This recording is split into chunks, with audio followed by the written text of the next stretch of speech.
चले गए थे आप? आपको पास न पाकर मैं कितनी घबरा गई थी। क्यों चले गए थे मुझसे दूर?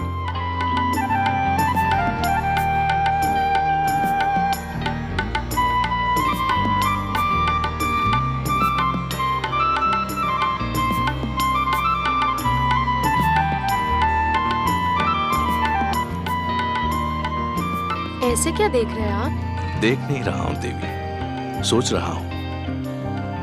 क्या सोच रहे हैं? यही कि आपके प्रश्न का उत्तर दूं या ऐसे ही आपको निहारता रहूं, क्या आपकी मधुर वाणी सुनता रहूं? ऐसी क्या बात है मुझ में और मेरी वाणी में? आपको सामने पाकर मुझे ऐसा लगा जैसे उषा की लालिमा, पुष्प की कोमलता, चंद्रमा की शीतलता और झरनों की मधुरता सब एक ही शरीर में ढल गई हों। देवी, मैंने भोर भय पंछियों की चहकार सुनी, मैंने सूर्य की पहली किरण छूने पर कलियों की चटकार सुनी, मैंने सरोवर पर वर्षा की पहली बूंद की झनकार सुनी, परंतु उनमें वो संगीत और स्वर लहरी नहीं मिली जो आपकी वाणी में सुनाई दी। विश्वास नहीं होता कि ये सब क्यों हो रहा है, कैसे हो रहा है। कहीं ये कोई सपना तो नहीं, या सोए आप भी कोई सपना तो नहीं? तो मुझे छूकर देखिए, सपने को तो हाथों से छुआ भी नहीं जा सकता।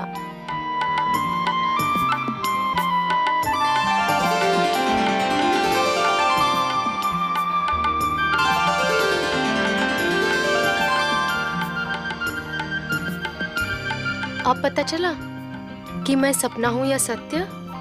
आप सत्य हैं देवी, सृष्टि का सबसे सुंदर सत्य। ब्रह्मा ने मुझे आपके विषय में बहुत सारी बातें बताई थीं, परंतु एक बात नहीं बताई थी जो मैंने अब जान ली है। कौन सी बात? यही कि आप मेरी संगिनी नहीं, मेरी आवश्यकता भी हो। आपने अधूरी बात जानी स्वामी। क्यों? पूरी बात यह है कि हम दोनों एक दूसरे की आवश्यकता है।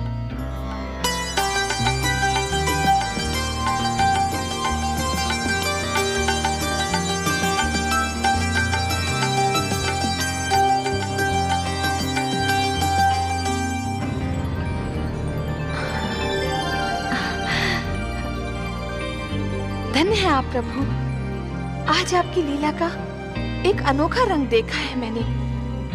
कितना सुंदर है ये संसार, कितनी अनुपम है ये रचना, ये प्रेम, ये भावना, ये स्नेह। मनु और शत्रुपा की भावनाओं में जो फूल सी सुगंध, मधु सी मिठास और कलियों की कोमलता का अनुभव किया, वैसी भावनाओं से तो हम देवलोक वाले भी वंचित हैं प्रभु। आपको अच्छा लगा महादेवी? बहुत ही अच्छा लगा सर्वेश्वर, बहुत सुंदर, बहुत मधुर। ये भावनाएं और इनको प्रदर्शित करने की शक्ति केवल मानव जाति को मिली है। यदि मानव ने इन भावनाओं की रक्षा की तो ये भावनाएं उसे जीवन की प्रेरणा देंगी, उन्नति की शक्ति देंगी, उसे शांति का मार्ग दिखाएंगी। ये प्रेम, ये स्नेह और एक दूसरे का आदर करने की यह भावना ही मानव जाति को संस्कृति देगी, सभ्यता देगी, उसे उत्थान का मार्ग दिखाएगी। और यदि मानव ने इन भावनाओं को त्याग दिया तो वो पशु और पिशाच के स्तर से भी नीचे जा गिरेगा। मेरी तो प्रार्थना है कि ऐसा दिन कभी ना आए प्रभु। ये सुंदर संसार यूं ही बसा रहे, प्रेम की ये शीतल धूप यूं ही बिखरी रहे, जीवन यूं ही मुस्कुराता रहे। मुझे तो इस धरती और इस जीवन से स्नेह हो गया है प्रभु। भगवान श्री विष्णु की मुस्कान बता रही थी कि माता लक्ष्मी ने अभी संसार का एक ही रूप देखा है, दूसरे रूप का ज्ञान तो केवल भगवान विष्णु को ही था। वो जानते थे कि क्या होगा और वही हुआ, परंतु मानव जन्म के साथ ही मानव के मन में जन्म लिया महत्वाकांक्षाओं ने, लालसाओं ने। मानव जाति बलवान और निर्बल, छोटे और बड़े, निर्धन और धनवान, राजा और रंग के वर्गों में बंटने लगी। शक्ति अभिमान में, बल अत्याचार में और प्रेम व्यभिचार में बदलने लगा। हिंसा भड़क उठी, युद्ध होने लगे। मेरे आंगन में रक्त की बाढ़ आ गई।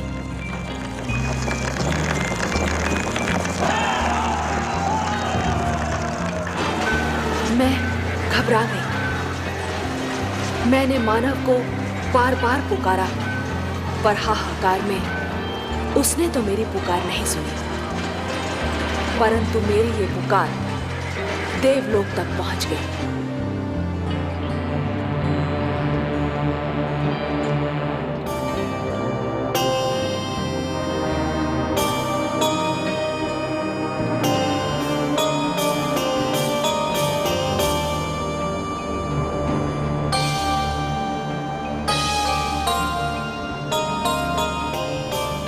क्या बात है महादेवी?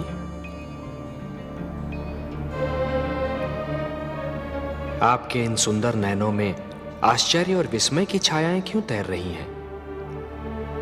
किस सोच ने आपके मन को घेर रखा है? कुछ नहीं विश्वेश्वर,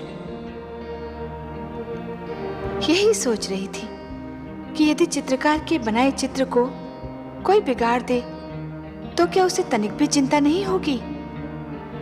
यदि कोई शिल्पकार की बनाई मूर्ति को तोड़ने की चेष्टा करे तो क्या उसे तनिक भी दुख नहीं होगा?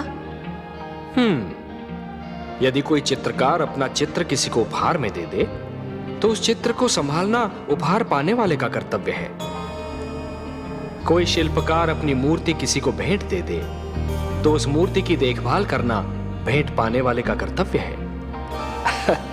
वैसे हम समझ गए कि आप पूछना क्या चाहती हैं।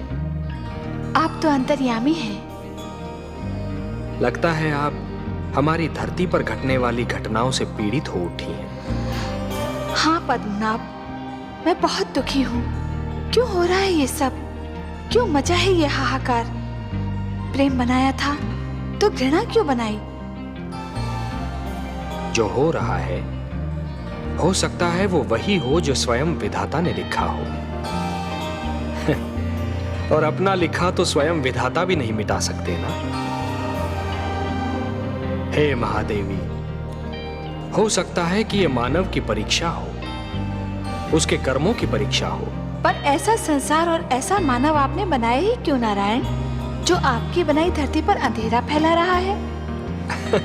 तो आप क्या चाहती थी कि हम केवल दिन बनाते और रात्रि न बनाते? फिर मानव को अंधेरे उजाले का अंतर कैसे जान पड़ता? विष न होता तो अमृत की महत्ता कैसे जानी जाती? पुष्प के साथ कांटे न होते तो पुष्प के सौंदर्य को कौन जान सकता? पतझड़ न आती तो वसंत ऋतु इतनी सुहानी कैसे लगती?